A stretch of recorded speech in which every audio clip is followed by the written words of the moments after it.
Dare devil born again അങ്ങനെ finally ഒരു series റിലീസായി. ഈ വർഷം ഏറ്റവും കൂടുതൽ വെയിറ്റ് ചെയ്തിരുന്ന ഒരു ഷോയാണ് ഡെയർ ഡെവിൾ ബോൺ അഗെയിൻ എന്ന് പറയുന്നത്. കാരണം ഡെയർ ഡെവിൾ എന്ന് പറയുന്ന നെറ്റ്ഫ്ലിക്സിൻ്റെ മാർവലുമായിട്ടുള്ള ആ ഒരു ഷോ കണ്ടിട്ടുള്ളവർക്കറിയാം, one of the iconic show ആയിരുന്നു.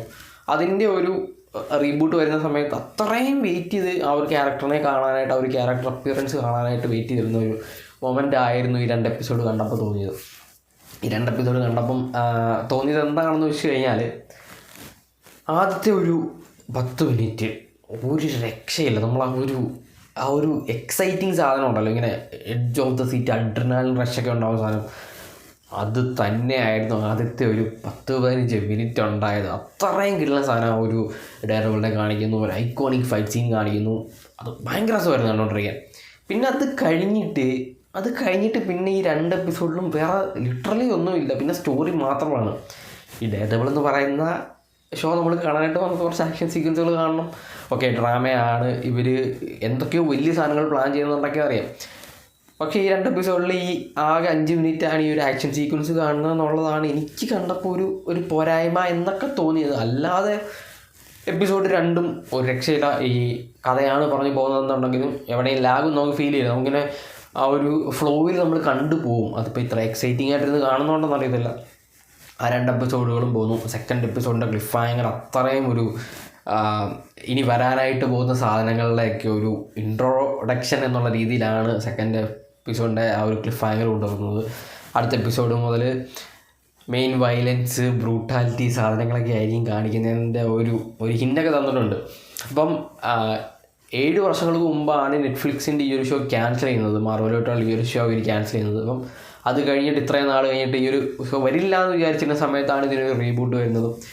18 എപ്പിസോഡുള്ള ഒരൊറ്റ സീസണായിട്ടാണ് ആദ്യം ഇവരിത് പ്ലാൻ ചെയ്തിരുന്നത്. പിന്നെ ഇതിനെ 9 എപ്പിസോഡുള്ള 2 സീസണായിട്ട് സ്പ്ലിറ്റ് ചെയ്ത് പ്ലാൻ ചെയ്യുന്നു.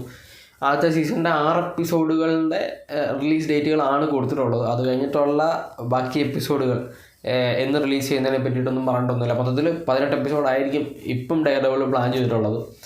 അതിൽ പണിഷറിനെ കാണിക്കുന്നുണ്ടെന്ന് നമ്മൾ ഓൾറെഡി ട്രെയിലർ കണ്ടപ്പം അതിനകത്ത് കാണിച്ചിട്ടുണ്ടായിരുന്നു. പിന്നെ സ്പൈഡർമാൻ 4ൻ്റെ കാര്യങ്ങളൊക്കെ ടീസ് ചെയ്ത് വിടുന്നുണ്ട്. അതിൽ സ്പൈഡർമാൻ 4 അല്ലെങ്കിൽ സ്പൈഡർമാൻ ഈ ഒരു സീരീസിൽ കാണിക്കാനായിട്ട് പറ്റില്ല. കാരണം മാർവലും സോണിയുമായിട്ടുള്ള എഗ്രിമെൻ്റ് അനുസരിച്ചിട്ട് സിനിമകളിൽ മാത്രമേ സ്പൈഡർമാനെ മാർവൽ സിനിമകളിൽ അപ്പിയർ ചെയ്യാം എന്നുള്ളൊരു കോൺട്രാക്റ്റാണ് അവരുള്ളത്. അല്ലാണ്ട് സീരീസുകളിൽ അപ്പിയർ ചെയ്യാം എന്നുള്ള ഒരു കോൺട്രാക്റ്റിലൊന്നുമില്ല. അതുകൊണ്ട് ഈ ഒരു സാധനങ്ങൾ ടീസിങ് സാധനങ്ങളൊക്കെ വരുള്ളൂ. അല്ലാണ്ട് ഒരിക്കലും ടോം ഹോളണ്ട് ഒരു സ്പൈഡർമാനെ നമുക്ക് ഒരു ഷോയിലും കാണാനായിട്ട് പറ്റില്ല എന്നുള്ളത് നിങ്ങൾ മനസ്സിലാക്കുക. അതുകൊണ്ട് തന്നെ അതൊന്നും പറ്റില്ല. പണിഷറിനെ അത് കാണിക്കുന്നുണ്ട്. പിന്നെ വൈറ്റ് ടൈഗറിനെ ഇൻട്രൊഡ്യൂസ് ചെയ്തിട്ടുണ്ട്.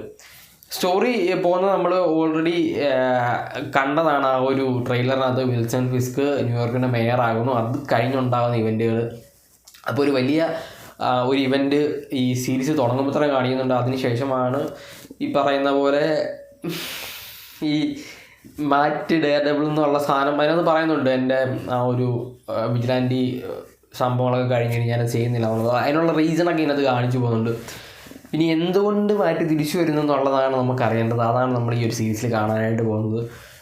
ആദ്യത്തെ ആ ഒരു ഞാൻ പറഞ്ഞ ഫൈറ്റ് സീൻ ഉണ്ടല്ലോ, ഒരു സ്റ്റെയർ കേസിൽ ഒരു രക്ഷയിലെന്ന് വെച്ചാൽ ഒരു രക്ഷയില്ല, കിഡിലൻ സാധനമാണ്. നമ്മൾ ഈ ഒരു എൻ്റെ സീരീസിൽ കാണാനായിട്ട് പോകുന്നത് മറ്റേ ആ ഒരു സോഫ്റ്റ് ഫൈറ്റ് സീക്വൻസ് ഒന്നും അല്ല. ഡെയർഡെവിളിൽ കുറച്ച് ബ്ലഡ് ബാത്തൊക്കെ ഉള്ളൊരു ഫൈറ്റ് സീനുകളായിരുന്നു. പക്ഷെ അതിലും ബ്രൂട്ടലായിട്ടുള്ള, അതിലും വയലൻസ് ഉള്ള കുറേ അധികം ഫൈറ്റ് സീനുകൾ ഇതിനകത്ത് കാണാനായിട്ട് പോകുന്നുണ്ട്. ഇനി പണിഷർ ഇൻട്രോ ഒക്കെ കാണിക്കാനായിട്ടുണ്ട്.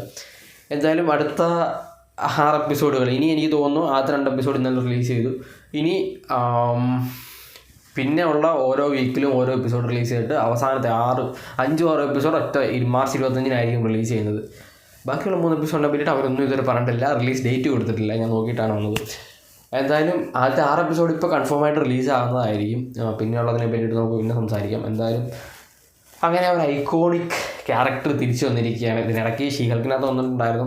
അത് അത്ര വലിയ രസമൊന്നും ഇല്ലായിരുന്നു. പിന്നെ ഇതിനകത്ത് ഒന്നിൽ കൂടുതൽ ആ ഒരു ഡെയർഡെവിളിൻ്റെ ഷൂട്ടിനെ പറ്റിയിട്ടൊക്കെ ട്രെയിലറിനകത്ത് ടീച്ച് ചെയ്തിട്ടുണ്ടായിരുന്നു. അതൊക്കെ നമുക്ക് കാണാനായിട്ടുണ്ട്. എന്തായാലും ആദ്യത്തെ 2 എപ്പിസോഡിന് കഴിഞ്ഞപ്പം എനിക്ക് ഈ ഒരു ലാക്ക് ഓഫ് ആക്ഷൻ സീക്വൻസുകൾ വെച്ച് കഴിഞ്ഞാൽ ഈ സീരീസ് റൈറ്റ് ട്രാക്കിലാണ് നോക്കിക്കൊണ്ടിരിക്കുന്നത്. എന്തായാലും ബാക്കി എപ്പിസോഡുകൾ കാണാൻ എക്സൈറ്റിംഗ് ആണ്. ഇനി ഓരോ വീക്കും ഇങ്ങനെ നമ്മൾ കാത്തിരുന്ന് കാണുക എന്നുള്ളതാണ്. ആക്ച്വലി ഇത് ഭയങ്കര എന്താണ്, ഈ വർഷം ഇങ്ങനെ മാർച്ച് 4 ആകണം എന്നിങ്ങനെ വെയിറ്റ് ചെയ്തിരിക്കുകയാണ് ഈ ഒരു സീരീസ് കാണാനായിട്ട്.